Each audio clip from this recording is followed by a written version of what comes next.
다음 기도하심으로 3월 25일 수요일 매일 예배 시작하겠습니다. 함께 기도하시겠습니다. 전능하신 하나님, 우리의 삶을 붙드시는 주님을 찬양합니다. 오늘 이 예배 가운데 주님의 의로우신 또 선하신 손이 우리를 붙드시고 인도하실 줄로 믿습니다. 주님, 우리의 마음이 세상적으로 요동되고 산만해질 때마다 다시 주님께 말씀을 통하여서 집중하게 하시고 또 이 진리의 말씀, 하나님의 말씀을 우리가 사모하는 갈급함도 하나님 허락하여 주시옵소서. 말씀을 통하여서 우리의 영적인 눈을 밝혀주시고 하나님의 뜻을 분별할 수 있게 원합니다. 그리고 우리가 믿음으로 행할 수 있는 귀한 믿음도 성령 하나님 허락하여 주시옵소서. 삶으로 우리가 복음을 살아낼 수 있는 능력 있게 하시고 아버지 그 능력을 가지고 우리가 하나님을 전할 수 있는 복음의 메신저가 되게 허락하여 주시옵소서. 다음 세대 가운데 하나님께서 아버지 귀한 예배를 세울 수 있는 믿음도 허락하시고 아버지 이들이 정말 하나님의 귀한 일꾼들로서 세움받는 그날을 우리가 기대하며 함께 기도할 수 있도록 주님 붙잡아 주시옵소서. 환우분들에게 회복을 주시고 돌보는 가족들에게 세임을 주시고 지친 성도들 가운데 하늘의 위로와 평강을 더하여 주시옵소서. 오늘도 주님의 평강이 우리의 마음 깊은 곳을 통치하시길 간절히 바라옵고 이 모든 말씀 예수님의 이름으로 기도하옵나이다. 아멘. 찬송가 213장 함께 하시겠습니다.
오늘 말씀은 마태복음 26장입니다.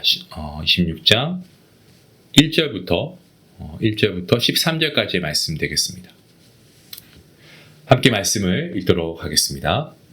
예수께서 이 말씀을 다 마치시고 제자들에게 이르시되 너희가 아는 바와 같이 이틀이 지나면 유월절이라 인자가 십자가에 못 박히기 위하여 팔리리라 하시더라. 그때 대제사장들과 백성의 장로들이 가야바라 하는 대제사장의 관정에 모여 예수를 흉계로 잡아 죽이려고 의논하되 말하기를 밀란이 날까 하노니 명절에는 하지 말자 하더라. 예수께서 베다니 나병 환자 시몬의 집에 계실 때에 한 여자가 매우 귀한 향유 한 옥합을 가지고 나와 식사하시는 예수의 머리에 부으니 제자들이 보고 분개하여 이르되 무슨 의도로 이것을 허비하느냐. 이것을 비싼 값에 팔아 가난한 자들에게 줄 수 있었겠도다 하거늘 예수께서 아시고 그들에게 이르시되 너희가 어찌하여 이 여자를 괴롭게 하느냐. 그가 내게 좋은 일을 하였느니라. 가난한 자들은 항상 너희와 함께 있거니와 나는 항상 함께 있지 아니하니라. 이 여자가 내 몸에 이 향유를 부은 것은 내 장례를 위하여 함이니라. 내가 진실로 너희에게 이르노니 온 천하에 어디서든지 이 복음이 전파되는 곳에서는 이 여자가 행한 일도 말하여 그를 기억하리라 하시니라. 아멘. 오늘부터 우리 함께 볼 이 말씀 마태복음 26장이죠. 본문 말씀은 예수께서 이 말씀을 다 마치시고 라는 표현을 시작하고 있습니다. 단순히 설교를 마치셨다 그 정도의 뜻이 아니고 주님께서 이 세상과 또 제자들에게 전하실 말씀을 다 전하시고 이제 십자가를 향해 나아가신다라는 말씀입니다. 주님은 이틀 후면 6월절이고 인자가 십자가에 못 박히기 위해서 팔릴 것이다 라고 말씀하십니다. 자신이 6월절 어린 양처럼 희생될 것을 분명히 말씀하고 계시죠. 이스라엘에게 6월절, 구원을 기념하는 절기였다면 어린 양에게는 죽임당하는 날이었습니다. 그와 같이 우리에게 십자가는 구원의 상징이지만 주님께는 철저한 버림을 받는 외면과 심판을 견디시는 고통의 그러한 길이었다라는 것을 우리가 다시금 묵상하게 됩니다. 주님께서는 십자가를 피할 능력이 당연히 있으셨습니다. 하지만 6월절 어린 양의 길을 선택하시고 동시에 대제사장들과 장로들은 이 가야바의 관정에 모여서 예수님을 흉계로 잡아서 죽이려고 하는 계획을 세웁니다. 자, 정식 장소가 이 산 헤드딘이 아니고 관정에서 모였다라고 하는 것은요. 이것은 공적인 심리가 아닌 예수님을 죽이기 위한 어떤 야합이었다라는 것을 우리가 볼 수 있습니다.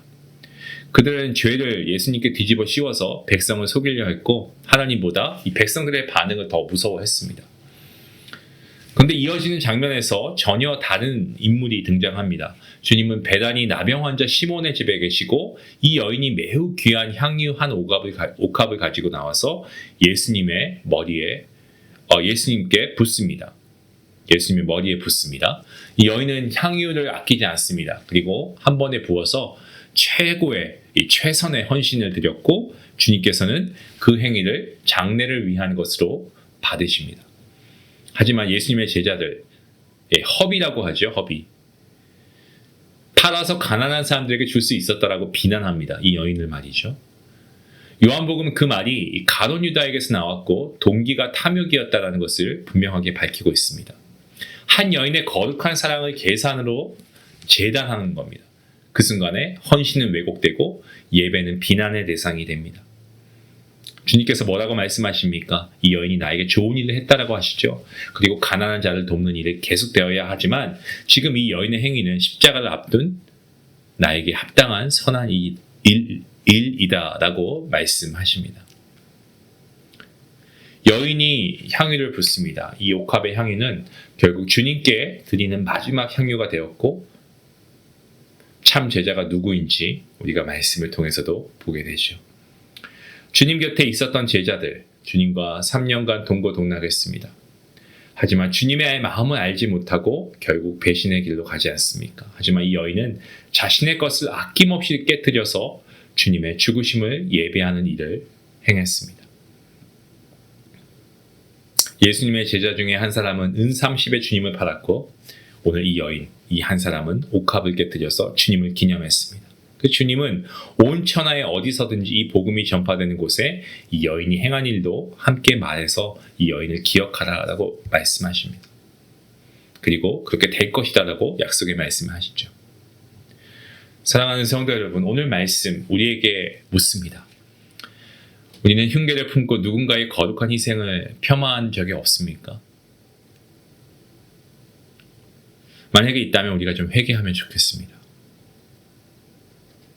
복음과 하나님의 말씀이 우리를 살리고 변화시켜 왔습니다. 이제 그 복음이 나에게서 멈추지 않고 다음 세대와 우리의 이웃과 이 주변에 우리가 전해야 되지 않겠습니까? 그렇게 되기 위해서는 우리 역시도 십자가의 길을 따라서 작은 옥합을 깨트릴 준비가 되어야 합니다. 주님을 향한 사랑이 우리의 인간적인 사고와 계산, 고정관념을 다 이기게 하시고 어떤 세상이 우리에게 하는 비난의 목소리보다 헌신의 예배가 하나님께서 이 헌신의 예배를 통하여서 더 크신 영광 받으실 줄로 믿습니다. 우리가 십자가를 지신 주님을 닮아서 오늘도 복음과 말씀을 위해 기꺼이 순종하는 제자로 살아가는 그러한 저와 여러분 모두가 될 수 있기를, 그리고 주님 앞에 우리의 옥합을 깨트릴 수 있는 믿음의 결단이 있기를 주님의 이름으로 축원합니다. 기도하시겠습니다. 십자가라고 했을 때 주님, 이것은 참 우리가 부담스럽고 거부하고 싶은 그러한 십자가가 아닌가 생각합니다. 주님이 지신 것만으로 충분하다고 우리가 스스로 그렇게 우리 스스로를 합당화했고 눈앞에 십자가에서 애써 외면하며 살아왔던 우리의 모습을 주님 앞에 내어놓고 회개합니다. 사는 것도 힘든데 믿음으로 감당해야 하는 일들이 너무 많다고, 짐이 무겁다고 불평했습니다. 주님 용서하여 주시옵소서. 오늘 말씀을 통하여서 참된 제자도에 대해서 다시금 깨닫게 하시니 감사합니다. 정말 생명과 구원을 위해서 기꺼이 주님께서 화목제물이 되셨던 것처럼 우리도 정말 복음과 말씀을 위하여서 이 십자가의 길에 기쁨으로 우리가 참여케 허락하여 주시옵소서. 다른 것을 무가치하게 여기는 믿음의 눈을 허락하여 주시고 주님만 바라보게 하시고, 정말 오늘 이 여인처럼 우리도 우리의 소중한 것을 주님을 위해서 기꺼이 준비하고 우리가 내어놓을 수 있는 귀한 믿음도 허락하여 주시옵소서. 감사하며 예수님의 이름으로 기도합나이다. 아멘. 예수님의 죽음을 예비하는 오늘의 향유 옥합을 부은 여인이 좀 우리가 되었으면 좋겠습니다. 이렇게 되기 위해서 오늘 내가 희생해야 할 것이 무엇인가 우리가 한번 묵상해 보면 좋겠습니다. 말씀 생각하시면서 함께 기도하시겠습니다.